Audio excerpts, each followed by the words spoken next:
মানব সভ্যতার বিকাশে কৃষি ছিল মূল চালিকা শক্তি, ঠিক তেমনি বাংলাদেশেও একটি কৃষি প্রধান দেশ। জলবায়ু পরিবর্তন, মাটির অনুর্বরতা, গবাদি পশু পাখি পালনে রোগের উপদ্রব কৃষিকে করেছে আজ ঝুঁকির সম্মুখীন। তবে তরুণ, শিক্ষিত ও শিল্প উদ্যোক্তাদের কৃষি খাতে বিনিয়োগ বাড়ায় গবাদি পশু পাখি ও মাছ পালনে এগিয়েছে বহুদূর।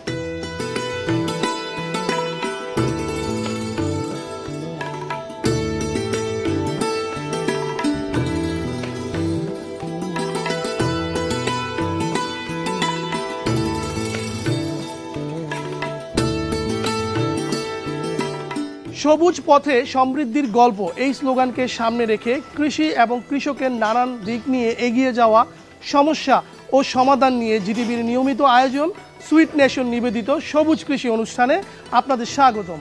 আমি সাথে আছি আব্দুল্লাহ খান মুন্না।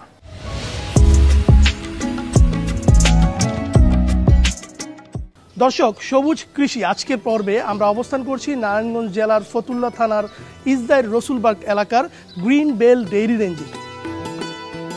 ভাই আসসালামু আলাইকুম। ওয়ালাইকুম আসসালাম ভাই, ভালো আছেন? তো এই খামারে কি কি আছে চলুন আমরা একটু দেখে আসি। জি চল।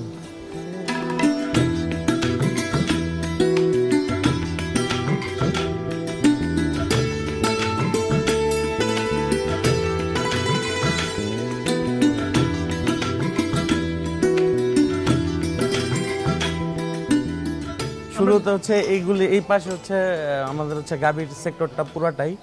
এখানে হচ্ছে সব গাভীগুলি যেগুলি হচ্ছে আমাদের মিল্কিং কাউ যেগুলি আছে, ল্যাকটেশনের মিল্কিং কাউ, এগুলি হচ্ছে এখানে। আর ওই পাশে আছে হচ্ছে যেই গরুগুলি ড্রাই আর কি, যেগুলি দুধ আমরা ছেড়ে দিয়েছি বা যেগুলি দুধ বন্ধ করে দেওয়া হয়েছে, ওই পাশে হচ্ছে এগুলি। আর এই পাশে হচ্ছে সব মিল্কিং কাউগুলি।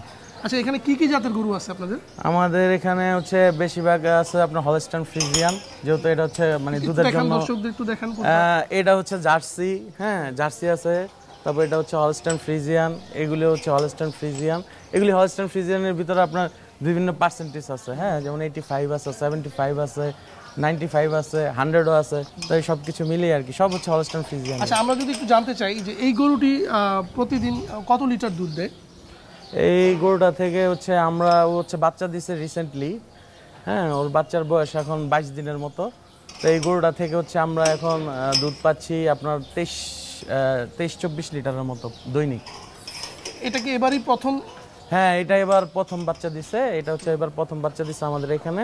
তো ইনশাল্লাহ হচ্ছে দ্বিতীয় বিয়ানে গিয়ে হচ্ছে আমরা হচ্ছে আরো মানে দুধ বেশি পাবো এই আশা করছি। আচ্ছা, আমরা যেটা দেখি যে বিভিন্ন খামারে বেশিরভাগ খামারিরা সাধারণত হলস্টাইন ফ্রিজিয়ান জাতের গরুটাই বেশি লালন পালন করে থাকে। তো আপনার কাছে দেখি আমি জার্সি গরু দেখছি। তো এই জার্সি গরু সম্পর্কে আমাদের একটু বলবেন যে আসলে বাংলাদেশে এই জার্সি গরুর কতটুকু প্রয়োজনীয়তা রয়েছে বা ব্যবসায়িক সফল কিনা? না, জার্সি গরুটা হচ্ছে কি আকারে ছোট হয়, হ্যাঁ, খাবার চাহিদা একটু কম, হ্যাঁ, কিন্তু দুধ কিন্তু ওরা মোটামুটি যা দেয় ওদের সমানই দেয়। যেমন এই গরুটা এখন হচ্ছে আমার মানে 5 মান্থ প্লাস গাভীন আর কি। তো এটার থেকে এখন আমরা 14-15 কেজি দুধ পাচ্ছি। তো যখন হচ্ছে মানে ও বাচ্চা দিয়ে দিবে তখন হচ্ছে আমি আপনার ওর থেকে আশা করছি যে 30-32 কেজি দুধ পাবো। হ্যাঁ, তো দেখা গেছে যে সেমই, কিন্তু হচ্ছে ওর বডিটা ছোট, খাবারটাও কম লাগতেছে। এটা থেকে যে ষাঁড় গরু যদি মানে উৎপাদন হয় সেই ক্ষেত্রে ষাঁড় গরুর চাহিদাটা কেমন? ষাঁড় গরুর চাহিদা খুব ভালো, ষাঁড় গরুর চাহিদা খুব ভালো।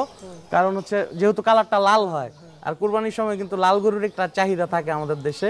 তো সেক্ষেত্রে ষাঁড় গরু খুব দ্রুত গ্রোথ হয় আর কি। কৃষি বিষয়ে যে কোনো তথ্য জানাতে লিখুন এই ঠিকানায় সবুজ কৃষি, Zee TV 25 Segun Bagicha, Yusuf tower, Dhaka 1000। Phone 83910215, mobile 01921400867, email munnagtv2010@gmail.com।